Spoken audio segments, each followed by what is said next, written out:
शेतकऱ्यांचा शक्तीपीठाला विरोध आहे.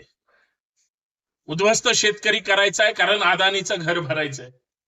सरकार शेतकऱ्यांचा गावकऱ्यांचा विरोध असताना सुद्धा शक्तीपीठ महामार्ग का करतंय? सरकार शेतकऱ्यांना मुबलक पैसा देऊ पाहतंय, परंतु ज्याची अल्पभूधारक जमीन आहे त्याला तुम्ही भूमिहीन करणार, तुम्ही शेतकऱ्यांकडून जमिनी लाटणार, लुबाडणार आणि नंतर शेतकऱ्याला छदाम सुद्धा देणार नाही. आज कोल्हापूरमध्ये शेतकऱ्यांचा विरोध आहे. आज मराठवाड्यामध्ये परभणी आणि त्या भागामध्ये शक्तीपीठाला विरोध आहे. शेतकऱ्यांना उद्ध्वस्त करून शक्तीपीठ मार्ग करण्याची गरज काय? कुणाची घर भरायचेत? अदानीच्या घरात चूल पेटणार नाही म्हणून सरकारला त्या ठिकाणी वाईट वाटतं का? उभी मुंबई अदानीला विकून टाकली तरी सरकारला अजून अदानीच्याच घशात सगळं घालायचंय. अशी जर अवस्था असेल तर सरकार सर्वसामान्य लोकांना, शेतकऱ्यांना, कष्टकऱ्यांना, कामगारांना उद्ध्वस्त करू पाहतंय का? हा सगळ्यात महत्वाचा मुद्दा आहे. विकास झाला पाहिजे. विकासाच्या धर्तीवर या देशाची डेव्हलपमेंट आहे, राज्याची डेव्हलपमेंट आहे. परंतु दुसऱ्याची घरं उद्ध्वस्त करून, दुसऱ्याला बेघर करून, दुसऱ्याला भूमिहीन करून, दुसऱ्याच्या जमिनी हडपून तुम्हाला जर तिसऱ्यांची घरं भरायची असतील, साप चुकीचा आहे. कारण तुम्ही देश लुटायला आणि भांडवलदारांच्या घशात राज्याला त्या ठिकाणी ढकलायला निघालाय. हे आता सिद्ध होतंय. आणि याच प्रमुख मुद्द्यावर मित्रांनो चर्चा करायची. संतोष शिंदे ऑफिशियल या आपल्या हक्काच्या युट्यूब चॅनलवर मी संतोष शिंदे आपल्या सर्वांचं स्वागत करतो. मी एक शेतकऱ्यांचा पोरगा आहे आणि ज्या ज्या ठिकाणी शेतकरी स्वतःच्या हितासाठी ज्यावेळेस संघर्ष करतो त्याचा उद्देश प्रामाणिक असतो. शेतकरी एकतर स्वतःसाठी काहीतरी मागतो, संघर्ष करतो, किंवा शेतकऱ्यानं उत्पादित केलेल्या गोष्टीला आमच्या पिकाला हमीभाव मिळाला पाहिजे यासाठी तरी प्रयत्नशील असतो. दुसऱ्याची घरं उद्ध्वस्त करून शेतकरी आपली घरं भरण्याचा प्रयत्न कधीच करत नाही. शेतकऱ्यांचीच पोरं शाळेत जाऊन प्रतिनिधित्व मिळून अधिकारी होऊन ज्यावेळेस खुर्चीवर बसतात आणि त्याच शेतकरी बापाला, त्या गावाला किंवा शेतकरी समाजाला जर कोणी उद्ध्वस्त करत असेल, अधिकारी पहिले त्याच्यावर सही करतात. याच्यापेक्षा दुसरं दुर्दैव काय नाही. आणि याच बारीक सारीक मुद्द्यावर या व्हिडिओमध्ये आपल्याला चर्चा करायची, म्हणून हा व्हिडिओ शेवटपर्यंत पहा. जास्तीत जास्त शेअर करा. सगळ्यात महत्वाचं, नवीन असाल तर चॅनल सबस्क्राईब करा, बेल आयकॉन प्रेस करा, नोटिफिकेशन ऑल ठेवा. सगळ्यात महत्वाचं, या मुद्द्यावर, या विषयावर तुम्ही कमेंट करणं अपेक्षित आहे. तुमच्या मनात काय चाललंय, तुमच्या मनातला जो काहूर आहे तो इथं व्यक्त झाला पाहिजे. म्हणून लाईक करा, कमेंट करा आणि हा व्हिडिओ जास्तीत जास्त इतर लोकांना पाठवा. डेव्हलपमेंटच्या नावाखाली, विकासाच्या नावाखाली नेहमी सर्वसामान्य माणसांना टार्गेट केलं जातं. कोल्हापूरमध्ये सत्ताधारी आहेत, विरोधक आहेत. सत्ताधारी कधीच शेतकऱ्यांचं नुकसान होणार आहे, शेतकऱ्यांच्या जमिनी जाणार आहेत. जे शेतकरी जमिनीमध्ये काबाड कष्ट करून एक धान्य पेरून हजारो दाणे उगवणार, त्यावेळेस स्वतःच्या पोटाची खळगी भरणार आणि समोरच्यांच्या पोटाची खळगी सुद्धा भरणार. जर जमिनीच सगळ्या निघून गेल्या, भूमिहीन झाला, त्यानं खायचं काय? तुम्ही 2-5 रुपये द्याल, त्याच्यात किती दिवस आयुष्य काढणार ते? आणि त्यांच्या घरावर बुलडोजर फिरवून विकास कोणाचा साधायचा आहे? गौतम अदानी नावाचा माणूस खरं तर या देशामध्ये, आपल्या महाराष्ट्राला तर लागलेलाच आहे तो, परंतु या देशामध्ये जर तो फक्त सगळं गिळायलाच आला असेल आणि सरकार हे देवेंद्र फडणवीसांचं सरकार, नरेंद्र मोदींचं सरकार, भांडवलदारांचं सरकार आहे, उद्योगपतींच्या तालावर नाचणारं सरकार आहे असं मी नाही म्हणत. हे माझं मत नाही. शक्तीपीठाच्या नावाखाली ज्यांच्या जमिनी जाणार आहेत त्या महामार्गाला, ती लोक म्हणतायत.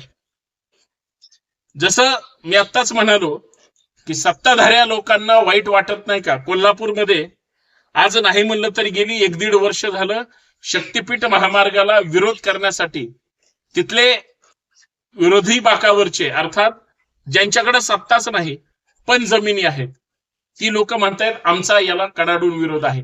लोकप्रतिनिधी त्याच्यामध्ये सहभागी झाले, विरोधी पक्षातले. तिथल्या काँग्रेसचा विरोध आहे, कोल्हापूर मधल्या राजू शेट्टी त्याचं नेतृत्व करतायत, कारण ते शेतकरी नेते म्हणून काम करतात. पण दुसरे सत्तेतले जे शेतकरी नेते आहेत, सांगली वगैरे त्या भागातले, जे पूर्वी राजू शेट्टींसोबतच होते, सरकार सोबत गेल्यामुळं त्यांची अचानक नियत सुद्धा बदलली.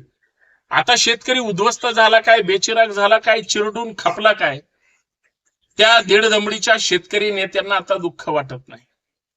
पण राजू शेट्टी शेतकऱ्यांच्या हितासाठी कमीत कमी आवाज तरी उठवतात. कोल्हापूर पट्ट्यातले बंटी पाटील आणि त्यांचे काँग्रेसचे आणि इतर सहकारी जर सोडले, सत्ताधारी सगळे मुख गिळून गप्प बसले. कित्येक वेळा माननीय मुख्यमंत्री, माननीय उपमुख्यमंत्री म्हणजे एकनाथ शिंदे साहेब असतील किंवा पूर्वी अजितदादा असतील, या सगळ्यांसह मुख्यमंत्र्यांपर्यंत हा मुद्दा गेलेला आहे. पण राज्याच्या मंत्रिमंडळामध्ये एक मंत्री म्हणून कोल्हापूर मधलेच कागलचे आमदार हसन मुश्रीफ साहेब ज्यावेळेस कोल्हापूरचं प्रतिनिधित्व करतात, त्यावेळेस सरकारचे प्रतिनिधी म्हणून शक्तीपीठाच्या बाजूने भूमिका घेतात. हे सगळ्यात मोठं दुर्दैव आहे. कधी विरोधात असतात, कधी सोयीनं भूमिका घेतात. देवेंद्र फडणवीसांना पूर्ण माहिती आहे, जर शेतकरी उद्ध्वस्त झाला, शेतकऱ्यांची पोरं रस्त्यावर आली, कुटुंब रस्त्यावर आलं, तर याला जबाबदार कोण आहे? परभणीची सुद्धा हीच परिस्थिती आहे. परभणीतले पण शेतकरी एकतर कोरडवाहू शेतकरी, अल्पभूधारक शेतकरी, सगळं ओसाड पडलंय, जमिनीला किमती आल्या पण माणसाला किंमत राहिली नाही, अशी सरकारची धारणा आहे. कवडी मोल जमीन शेतकऱ्याकडून घ्यायची आणि त्या अदानीच्या घशात घालायची. म्हणजे जगभरातला सगळ्यात श्रीमंत व्यक्ती अदानी होऊ कसा शकतो? झाला पाहिजे या मताचा मी आहे. परंतु आमच्याच राज्यातले शरद पवारासारखे, रोहित पवारासारखे लोक अदानीच्या मागपुढे करत असतील तर भांडवलदारांचं नुसतं सत्ताधारीच लांगुल चालन करत नाहीत, विरोधातले सुद्धा करतायत. त्यांची आर्थिक काही गणित असू शकतात, मैत्री असू शकतात, मला याच्याबद्दल बोलायचं नाही. पण ज्यावेळेस शक्तीपीठाचा मार्गाचा मुद्दा येतो, त्यावेळेस लोकांचा विरोध असताना सुद्धा ह्या अख्ख्या जमिनी जर त्यांच्या जाणार असतील, त्याच्यामध्ये काय चाटायचंय का ह्या लोकांना? आमचा शेतकरी, शेतमजूर, कष्टकरी कामगार जो शेतावर अवलंबून आहे, त्याला जर काही किंमतच राहणार नसेल आणि त्याला उद्ध्वस्तच करून टाकायचं असेल, मुख्यमंत्री नेहमी म्हणतात हजारो कोटी रुपये शक्तीपीठावर खर्च होणार आहे. समृद्धी महामार्ग बघतोच आहे आम्ही. समृद्धी महामार्गाने आता गेल्या 2-3 वर्षामध्ये किती लोकांचे प्राण घेतले हे वेगळं सांगायची गरज नाही. याचा अर्थ अपघात झाले म्हणून तुम्ही वाहतूक नियंत्रण किंवा प्रवास व्यवस्थित करणं अपेक्षित आहे, हे तर गोष्टी आहेतच. पण दर्जेदार त्या ठिकाणी रस्त्याची निर्मिती होणं हे सुद्धा फार महत्वाचं आहे.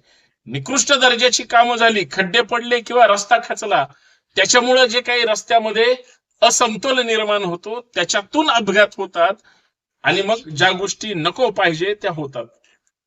आतापर्यंत कुठल्याही नेत्याला त्या अपघातावर जीव गमवायला लागला नाही, म्हणून सत्ताधारी काय आणि विरोधक काय, प्रशासनातले काय किंवा कुणी काय गांभीर्यानं घेत नाही. सर्वसामान्य माणसाचं काय हो, किड्या मुंग्यासारखं मरण्यासाठीच लोकांचा जन्म झालाय का, अशी स्थिती या सरकारी धोरणाच्या निमित्तानं लक्षात आली. विकास अपेक्षित आहे, प्रगती राज्याची झाली पाहिजे, परंतु शेतकऱ्यांना उद्ध्वस्त करून प्रगती करणं हे म्हणजे लाजिरवाणी गोष्ट आहे, हे सरकारला का कळत नाही? अदानीच धराना, अदानी मुंबईमध्ये त्या ठिकाणी स्थिरावला, अंबानी मुंबईचे मालक झाले. आज धारावीच काय, कित्येक अशा जागा आहेत अदानीच्या नुसत्या घशात नाही घातल्या, घशात ढकलून पोटापर्यंत घातलेले आहेत. ही अदानीची खरी फडणवीस अदानी लव्ह स्टोरी आहे.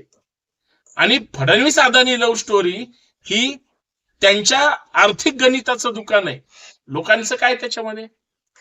मी मगाशी म्हणल्यासारखं शेतकऱ्यांना त्यांचं हित आणि त्यांच्या कुटुंबाचं हित कळत नाही का? शेतकऱ्यांना जर जमिनी द्यायच्या नसतील, बळजबरीनं घेणारे तुम्ही कोण? तुम्ही महाराष्ट्रातल्या जनतेच्या हिताचं काय असं करता?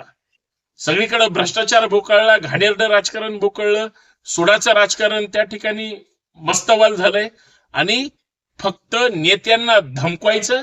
अहो ईडी सीबीआय याच्या माध्यमातून कोल्हापूर जिल्हाच अर्धा हसन मुश्रीफांसोबत घळा रडत होता, डोळ्यातून पाणी येत होतं ज्यावेळेस ईडीच्या त्या ठिकाणी रेड पडायच्या. विसरलेलं नाही महाराष्ट्र.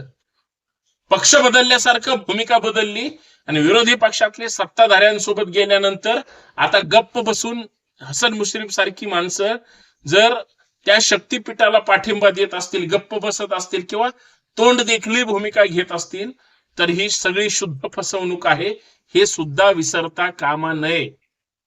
आणि याच लोकांनी या सगळ्या गोष्टीचा सत्यानाश केला. शेवटी एवढंच सांगतो, दुसऱ्याची घरं उद्ध्वस्त करून, दुसऱ्यांच्या कुटुंबाचा सत्यानाश करून, त्यांच्या स्वप्नांचा चुराडा करून, पोरांच्या आयुष्याची राख रांगोळी करून शेतकरी 100% रस्त्यावर आणून तुमच्या विकासाला चाटायचं नाही.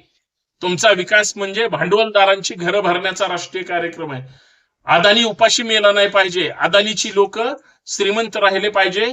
हे फडणवीस सरकार किंवा मोदी सरकारचं धोरण असू शकतं, पण शक्तीपीठ महामार्ग दुसऱ्याला उद्ध्वस्त करून निर्माण केलेला जर स्वप्नाचा बंगला असेल तर हा लोकांच्या स्वप्नाला गाडी लावणार आहे, हे मला या माध्यमातून सांगायचंय.